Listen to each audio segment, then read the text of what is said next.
เห็ดนางฟ้าพี่น้องเด็กหน่อยเข้ามาขาย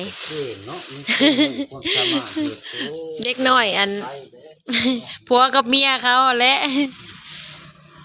คนในบ้านนี่แหละพี่น้องเอ้ยเขาเห็ดเองพร้อมได้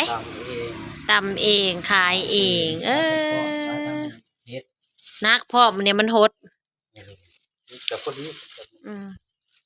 มันสุ่มน้ำเนี่ยมันหดใหม่ๆแล้วมันก็เก็บนะพี่น้องเอ้ย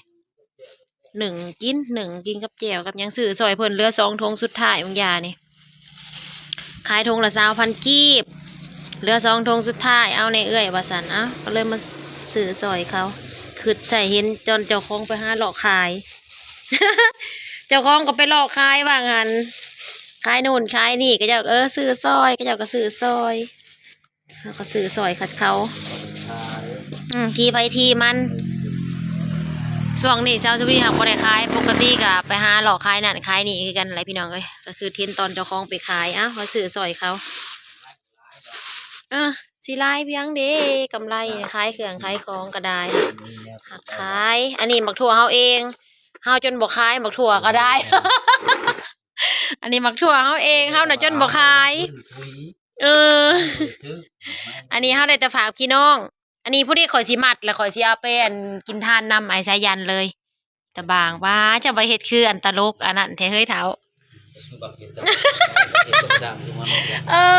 เพิ่นน่ะเอาเสือเนบได้เอาเสือมาใหญ่ๆเนบได้พี่น้องก็อย่าว่าแต่หัวกระดกกระเดียคือตลกชาวชมนี่สิมาเฮ็ดเป็นมัดเอายางกระติวมามัดแล้วก็สิเอาไปสิเอาไป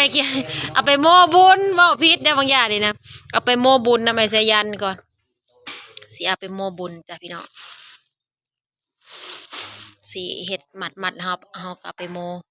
ใส่กับข้าวโม่เฮาเครื่องโม่ต้มแน่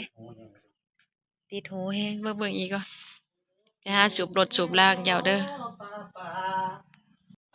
สบายดีพี่น้องสบายทักทายสบายดียามเสาร์เด้อตอนเสาร์จ้าพี่น้องตอนนี้สาวนี่ก็อยู่เฮือนยังบ่ทันได้ไปทางใดไปส่งน้องเทพไทยไปโรงเรียนแล้วก็มา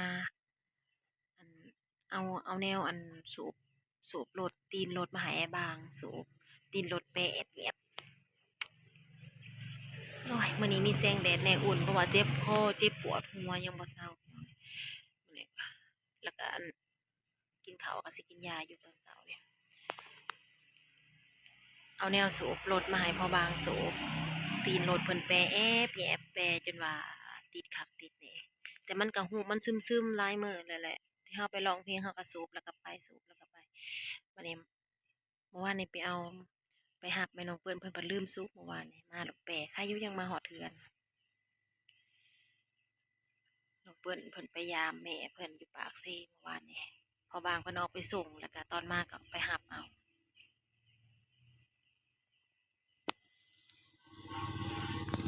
โอเคไปเบิ่งก่อน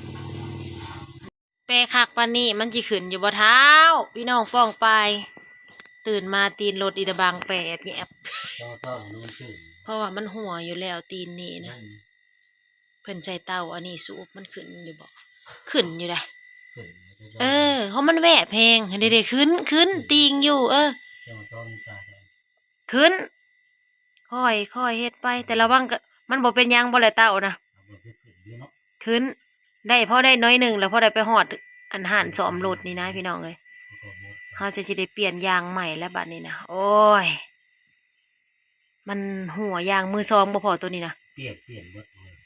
เบิดนั่นใดเบิด4 ตีนนะก็ไปเบิ่งคันยางมันงามก็เปลี่ยนเบิด4ขึ้นอยู่หั่นดิมันก็ค่อยขึ้นแล้วของมันแวบแพงเนาะเด้เมื่อวานนี่นะข่อยเข้ามานะแวบซ้ำนี่แหละแล้วว่าสิบอกเจ้าผัดเมื่อหน้าเลยบ่ได้บอกว่าสิให้ขับไปบ่ปานนี้ซ้ำนะอีแม่แล้วว่าสิบอกบางอยู่เพราะน่ะตอนบางว่าจอดอยู่เฮือนไม่ใหญ่พูนเมื่อวานนี่มันก็แวบแน่อยู่มันอ่อนๆนะพี่น้องแหละเพิ่นผัดขี่ไปหับน้องเปิ้นเลยว่าเนี่ยหับแม่น้องลุงอยู่ปากทางของมันอ่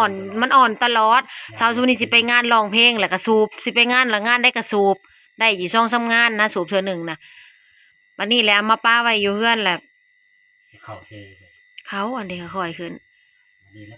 แล้วมันแวบซ้ำนี่แหละซึมไม่ซื่อนะซึมรถมันแล้วมันอ่อนเจ้ามาเมื่อวานนี่นะมันแวบซ้ำนี่แหละมันเลยโยบลงโยบลงมันบ่แม่นเทิงเขาว่ามันหัวแห้งนะมันซึมของมันก็คอยลงอยู่คอยแวบลงเฮาสูบเครื่องมันบ่เป็นหยังบ่เต่าอันนี้นะ เป็นยังมันเป็นลมอ่ะตัวเดียวลมตู้เย็นจะคือบ่เอามาใส่ลมตู้เย็นเฮาในนานะมากน้อยเยอะมากเลยหมอติดมันบอกเลยตู้เย็นห่างเฮาในนาก็มีเอามาเฮ็ดสูบรถก็ได้พี่น้องค่ะคือดีแท้ไผกว่าสิไปถิ่มมันมากเอาเลยแล้วมันขึ้นอยู่ได้เดี๋ยวมันขึ้นแล้วก็สิเอาไปพอได้ไปฮอดห้านแล้วเปลี่ยนยางใหม่มันมีอยู่ยางมือซองพี่น้องว่าจังได๋อันนี้ก็ใส่มือซองแล้วฮอดปีหนึ่งอยู่บ่พอแต่มันเป็นยางละ1,000 บาทตัวนี้นะแพงวันนี้ในห้านเทาร่อนนี่แหละใกล้ๆเฮือนเซาซุมนี้เราบอกว่าใหม่กว่านี้อีกเราอะเราสิเอานำแต่500เราอะให้เปลี่ยนอยู่ลองเบิ่งถ้ามันใหม่ก็เอาพอได้เติ่นไปอีกปี1-2 ปีว่าอยากเปลี่ยนยางใหม่ๆซั่นดอกก็บ่ได้น้ำหมูน้ำบาดน้ำเมืองตีนละ5,000นะยางใหม่นะ5,000 บาทก็หมด20,000เบิดนี่เอาขึ้นลูกขึ้นพอได้ไปฮอดห้านซ้อมโอ้ปุ่งเสยตีนบักเปๆหนึ่ง พุ่งเฉยมันก็โยบลงว่าสิบอกอยู่ว่าไปเอาอันแม่เปิ้ลน่ะสูบซะก่อนเด้อผัดถอยรถมาผัดเปิดไปเลยได้แต่แนมน้ำก้นเมื่อวานนี่ว่าสิโอ้ยกายหันซ้อมรถแล้วว่ะเซ็ตกะคักว่าใครแล้วบ่ยังมาหอเทือนคงมันยางอ่อนอยู่หนทางมันปะกระบุกกระบับมองเพิ่นไปเอาเพิ่นพลัดไปทางนี้มันเป็นทางอันดินแดงมันก็แผ่ยางรถ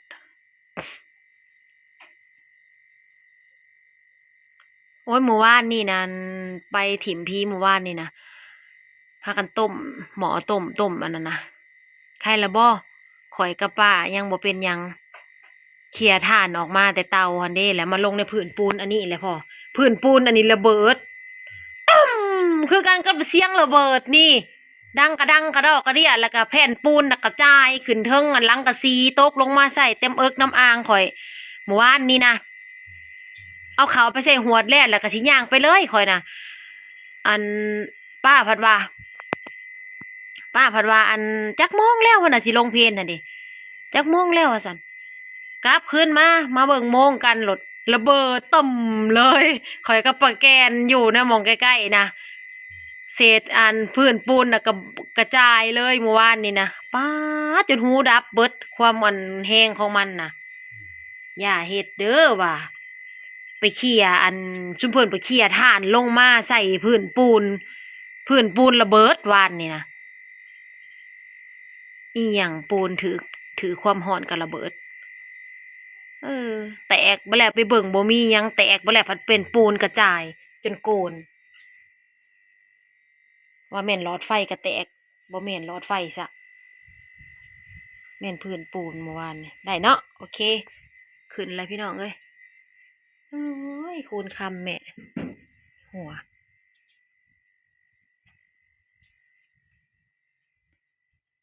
อยู่เฮือน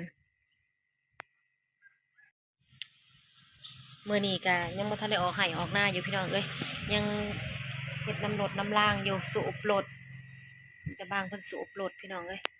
ยางหัวเมื่อวานนี่ตีนแปะแอบแยบก็เลยเอาแนวมาสูบแล้วก็สิเอาไปเข้าหารซ้อมแล้วก็สิใส่ยางเปลี่ยนยางใหม่พี่น้องยางเก่าเขาเจ้าหั่นแหละบ่แม่นยางใหม่ดอกมันสิเป็นยางใหม่เฮายางเก่าเขาเจ้าก็จะเอาออกแล้วเขาเจ้าว่าจะขายให้อันเราว่าตะกี้เราว่า700วันนี้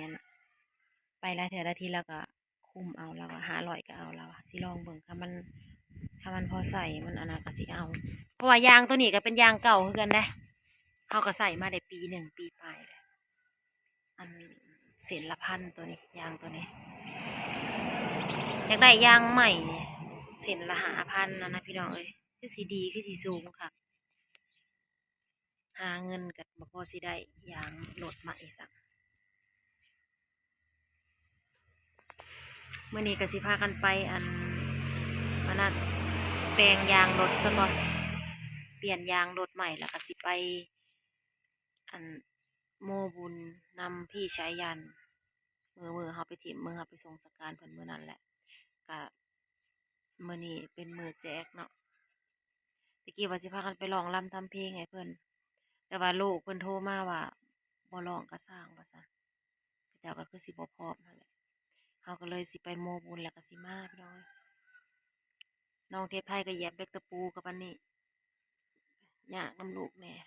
พอดีกลับมาแล้ววะเหยียบเหล็กตะปูอุ้มไปโรงเรียนอยู่สิย่างไปได้บ่ได้แล้วบัดนี้เพิ่นอยู่โรงเรียนเช้าซุมื้อนี้ก็ยังบ่ได้เช้าได้ปวดหัวนะได้กินข้าวแล้วก็สิกินยาปวดหัวปวดนักงอนบัดนี้เฮากลุมอันนี้บ่ได้มันสิปวดน้ำงอนอันนี้นะมันเป็นน้ำหวัดนะมันหนักอยู่น้ำคอน้ำคางนำหมดนี่ถูกแดดนะใครแหน่อากาศเย็นๆแล้วบ่ได้ขึ้นแล้วพ่อได้แล้วนั่งท่านั่งท่าตะวางโอเคพี่น้องเอารถเอารถนางรู้ว่าเด้ยน้องป้าน้องป้าน้องป้าไปโรงเรียนน้องป้ากายไปโรงเรียนน้องฟ้าใสไปโรงเรียนไปหากินข้าวกินน้ำกับพี่น้องจ้ะ